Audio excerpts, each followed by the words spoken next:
How you doing, friends? Welcome back. My name is Rick and this is Winders Ranger. First, I want to wish everyone a happy Independence Day. Hope everyone's staying well and enjoying the time off from work if you're able to get some time off. What we're going to do, I think we're going to start a series. I don't know exactly how many videos this is going to take, but we're going to redo the air conditioning system on the RV. I know that sounds interesting or maybe complicated, but what we're going to do is we're going to install a mini split air conditioner on this RV and try to, the idea will be to do away with the two rooftop air conditioners eventually. So what that's going to entail is installing it's a Mr. Cool 24,000 BTU mini split. So I'll walk you through some of the different plans or the different challenges that we're going to run into for this this installation here. So in the rooftop black tank vent video, I mentioned that this was opened up for a different project that's coming in the future. Well, this is what it is. And the project, what I needed to do is I needed to figure out how I was going to wire in the mini split, which is a 240 volt compressor unit, or the outside condenser. So what we've got are the different breakers here. Let me see if I can get this to show up okay. This is the breaker panel inside the RV here. You've got the main breaker coming in as a 50 amp, and then there's various systems here wired in. You've got I think it's some receptacles, one of the rooftop air conditioners, some more receptacles, the other rooftop air conditioner, and then various appliances and stuff inside the RV here. And then on the far end is one more slot. So I don't think that slot on the end there is going to be quite big enough to take a double pole breaker for the air conditioner. So what I'm going to need is I think a 30 amp breaker to run that. So what I'm not sure about is whether or not that 30 amp breaker is going to be able to fit in this slot, or do I need to rearrange some things. So the ultimate idea will be to eventually remove and disconnect the two rooftop air conditioners.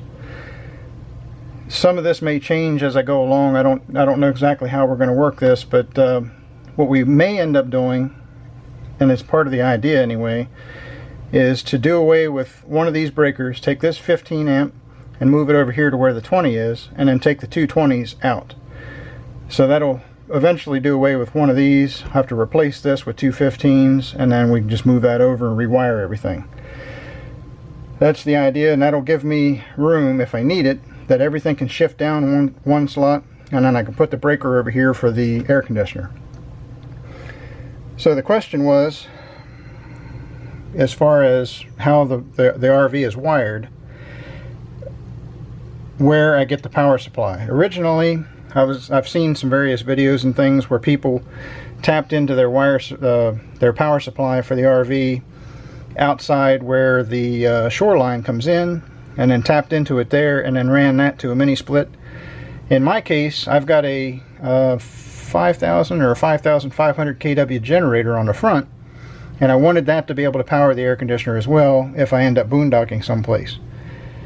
So looking around, tracing the wires in, I found a electrical disconnect inside, which is kind of in this hole and out to the left of the camera here.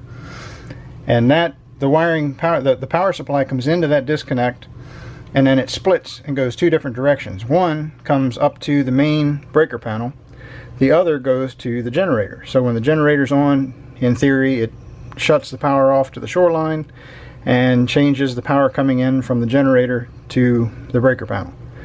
So that means if I wire in my mini split, it has to be on the back side of that disconnect, essentially wired into the main line into the breaker panel. So when I got to that point, I thought, well, okay, if I'm going to go through that much trouble, there's no sense splicing into this. I may as well just put in its own dedicated breaker system, or its own breaker circuit, and then run that back.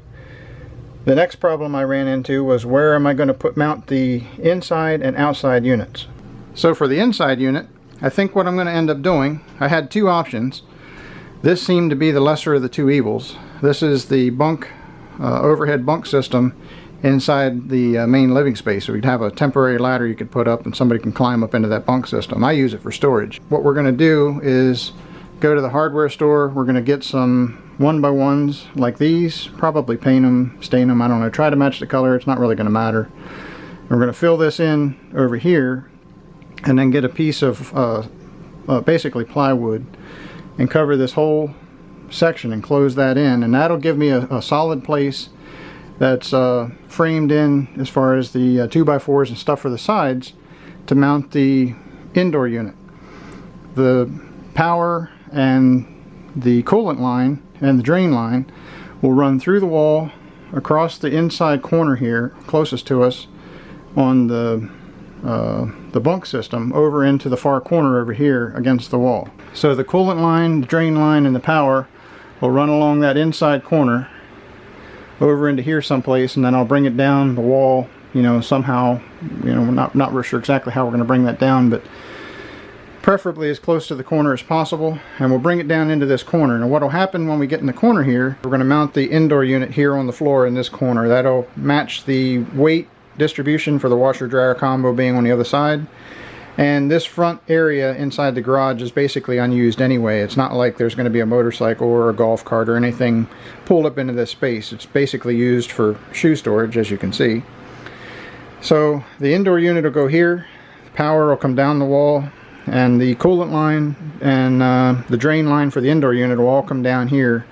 There's also going to be a drain on the underside of the outdoor unit that's going to need to find a home as well, so those, it'll probably meet up with the drain from the indoor unit and then exit out the trailer somewhere. I don't know exactly how I'll run that yet, but that'll all be confined here in the corner. I'll build a nice little box around it, and then the shoe storage will probably be on top of that, maybe a cabinet or shelving system or something like that, and that'll give me some storage. The challenge is going to be building the cabinet in such a way that it's sturdy but not too heavy. I don't want to add any more weight than I need to, seeing as how this is intended to still go down the road. That's the whole point of mounting the indoor unit inside the garage here. So the indoor unit and the outdoor unit combined will roughly equal the same weight or close to the weight of the two rooftop air conditioners. So if this works the way that I hope it does, and this 24,000 BTU is, I have to look up the square footage, but it's good for, like, I don't know, 800 square feet or something like that, close to 1,000 square feet.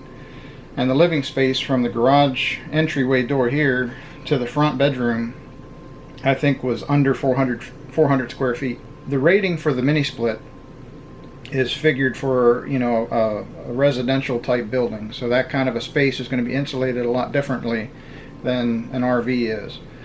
The RV, because of the way this thing is insulated, I don't think that you can necessarily look at the standard BTU facts and figures and say, okay, well, that's designed for X number of square footage, and then scale down the indoor unit or the size of the mini split to, you know, 8,000 BTU or 10,000, 12,000 BTU or something like that, and then find that that mini split is underpowered to cool that indoor space.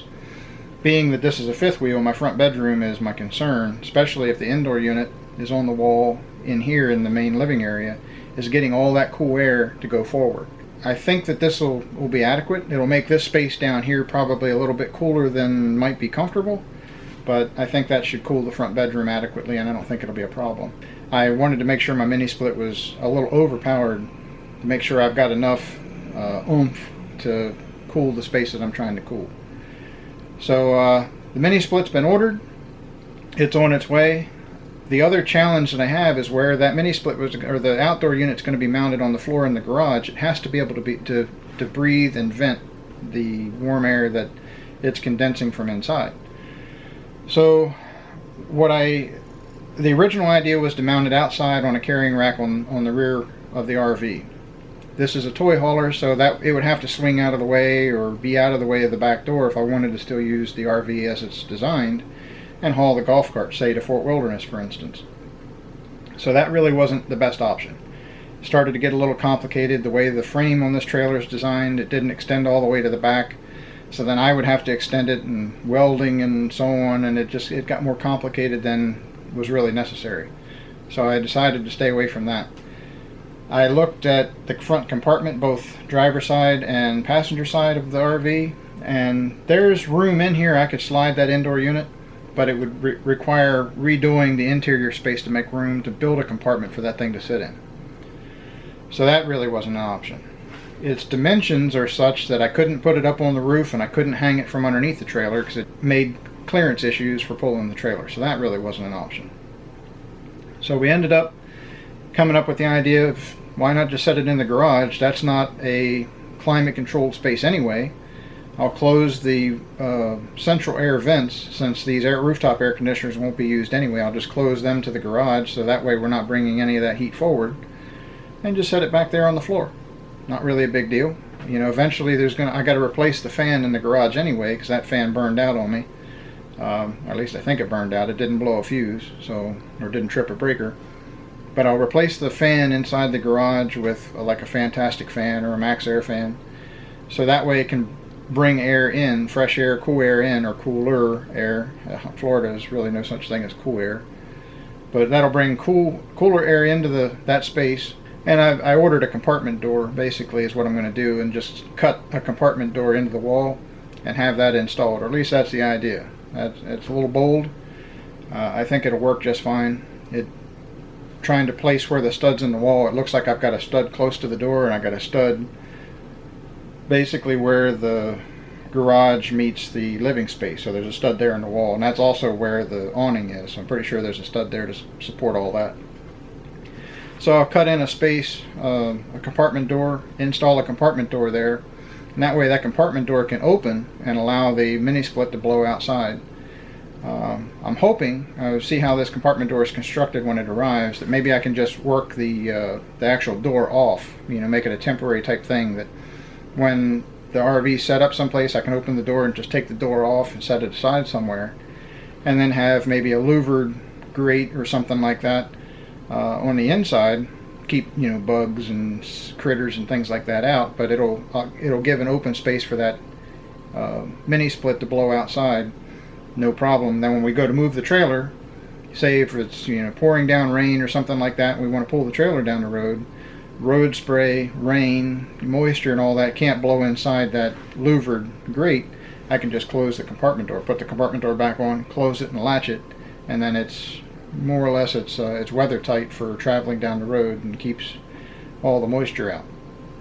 So that's the idea. The mini split's supposed to be here somewhere between, and I'm getting some really weird dates from Amazon, which is kind of frustrating, but the mini split's supposed to be here July 10th through the 14th, I think. I tried to plan it around a weekend when I would be off, so that way I'm here when it shows up, and then I can get it inside and have it, you know, away from sticky hands, in case anybody would want to have it more than I do.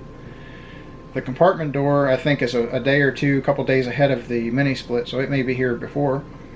But the idea is we're going to start a series, try to install all this stuff. It's going to probably take me a couple of videos, and they may not all be consecutive, depending on what other video content I get versus how much work I can get done on installing this mini split and how all that filming and process goes. So that's where we are. Once all this stuff shows up, I'm going to have to go get the supplies for the indoor unit, build the compartment, the cabling that I'm going to need to run between the breaker box and the outdoor unit. I'm going to actually install a AC disconnect in the garage. Probably, I really don't need to, I don't think, since it's on a breaker and it's really not that far apart. But I'm going to install one anyway, I think. Put that on the wall in there, or on the compartment door or something like that. I got to get the breaker and see how that's all going to fit in the breaker box, and see if I end up having to move breakers or whatever. If I don't have to, and those two AC breakers can stay where they are, then they'll just get shut off.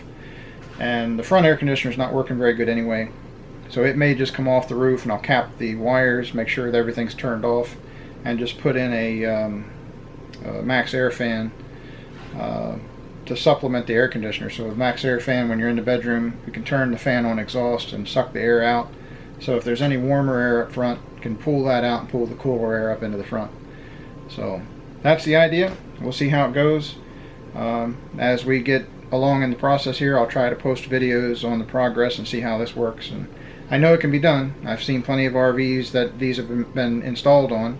My reasoning behind it, rather than just replacing the air conditioners, is why replace them with air conditioners that I know have issues and have quality problems, versus something that's more of a residential build. It's got a longer lifespan manufactured into it. Why not just put something like that on here? So that's what we're going to try to do. See how it goes, and we'll post videos through the process.